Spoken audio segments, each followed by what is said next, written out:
What up, everybody? Just finished watching Dawn of the Planet of the Apes. I remember when I was like a teenager, or no, yeah, just getting in my teenage years, and these movies came out. And I watched the first one, like I said in my last review, did a review of the first one, really enjoyed it. Haven't seen it since I saw it in the theater since I was a kid. Rewatched it last week, and it was really good. So I was really looking forward to this one. I saw the third one when that came out, but I skipped over the second one, like back in the day when these came out. I don't know why I did. And I really liked the first one, and I really liked the third one. I thought the third one was a good ending, but I always knew I was missing that middle chapter. I never went back and watched it until today, and these are basically my thoughts on it. I gotta be honest, this is probably the weakest one out of the three. Unfortunately, I was like really looking forward to it. I wanted to say all these movies are on par. This isn't a bad movie by any means. There's a lot to enjoy. The cinematography is crisp and clean. The apes look super realistic.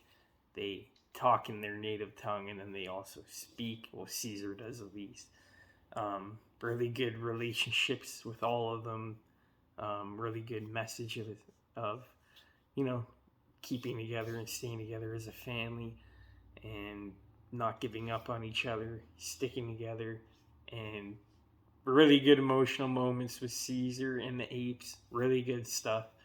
Really good voice acting by, oh my god, it's not hitting me right now. The guy, Andy Serkis, there we go.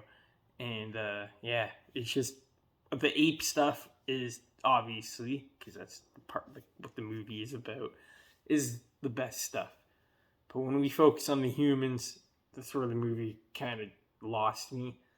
And when the humans end up, like some of them end up joining the apes, some of them don't, and they go against them, and this big war happens.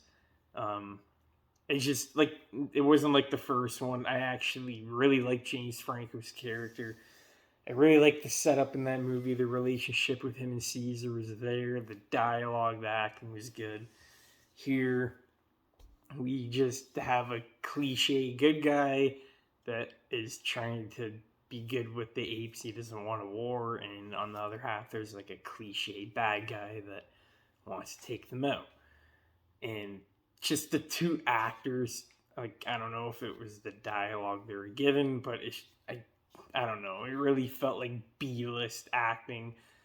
I'm not saying James Franco was like perfect or anything. He wasn't, but I found that to be a lot better. And like, there's a lot of more human characters in here than there was in the first one. But all the stuff with the apes is really good. Like I said, definitely not a bad movie, but my least favorite out of the three. There is some really good stuff in here, and it's really good.